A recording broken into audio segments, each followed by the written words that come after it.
Magandang gabi sa ating lahat. Narito update sa magiging lagay na ating panahon. Huli natin na mataan yung minomonitor nating low pressure area sa layong 635 km silangan ng Apari, Cagayan. Hindi natin inaalis sa posibilidad na ito ay maging isang bagyo, pero sa ngayon ay mababa po ang tsansa na ito ay mag-develop into a tropical depression within the next 24 to 48 hours. At sa kasalukuyan, yung trough o yung extension ng kaulapan nitong nasabi nating LPA ay nagdudulot ng maulap na kalangitan at may kalap-kalap na may hina hanggang sa tamtaman. Kung minsan may mga heavy rains din po tayong naasahan ngayong gabi sa may bahagi ng Aurora, Quezon, Bicol Region at sa bahagi ng Samar Provinces. Kaya doble ingat po sa ating mga kababayan dyan sa banta ng mga pagbaha at mga pagguho ng lupa. Samantalang, habagat naman o yung southwest monsoon patuloy pa rin umiiral sa may kanlurang bahagi ng Luzon. Kaya kung makita po natin itong western section ng Luzon ay balot pa rin po ng kaulapan, lalo na itong Ilocos Region, Zambales, Bataan, pati ho dito sa Metro Manila, Cavite, Laguna, Batangas, Occidental Mindoro at sa may northern portion ng Palawan. Ngayong gabi ay makakaranas po tayo na maulap na kalangitan at may mga kalat-kalat na mga pag-ulan. Kaya doble ingat po sa ating mga kababayan na uuwi po sa kanilang mga tahanan ngayong gabi at may madaling araw po sa mga nabanggit na lugar. Samantala, sa nalalabing bahagi na ating bansa ngayong gabi ay mga isolated cases o mga panandaliang buwas sa mga pag-ulan lamang yung ating inaasahan.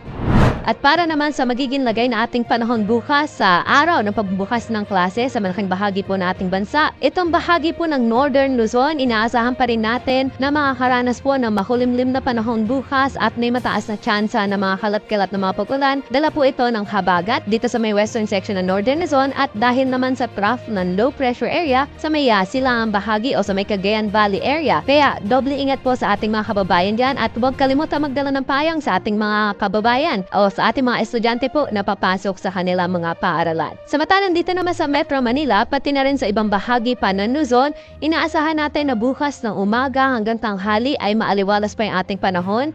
Pero sa oras ng uwian ng klase ay posible ho tayo makaranas ng mga panandaliang buwos ng mga pag-ulan, dala ito ng habagat at ng mga localized thunderstorm. Temperatura natin bukas dito sa Metro Manila ay mula 26 hanggang 32 degrees Celsius, Baguio City 22 hanggang 18 degrees, samantala sa Lawag aabot sa 32 degrees ang maximum temperature, pati na rin sa bahagi ng Tagigaraw at sa Legazpi City. Sa may Tagaytay naman 24 to 30 degrees Celsius aagwat ng temperatura.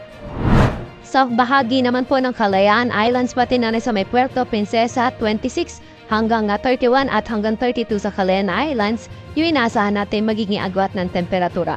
Sa mga kababayan naman natin sa Visayas at sa Mindanao, magpapatuloy yung kanilang nararanasan na fair weather condition o maaliwalas na panahon sa umaga hanggang tanghali.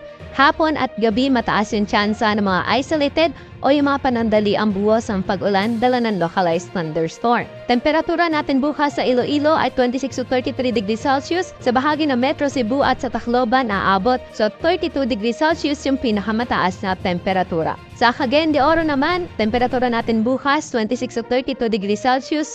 Sa may Zamboanga at sa Metro Davao may kainitan aabot sa 32 degrees Celsius ang pinakamataas na temperatura.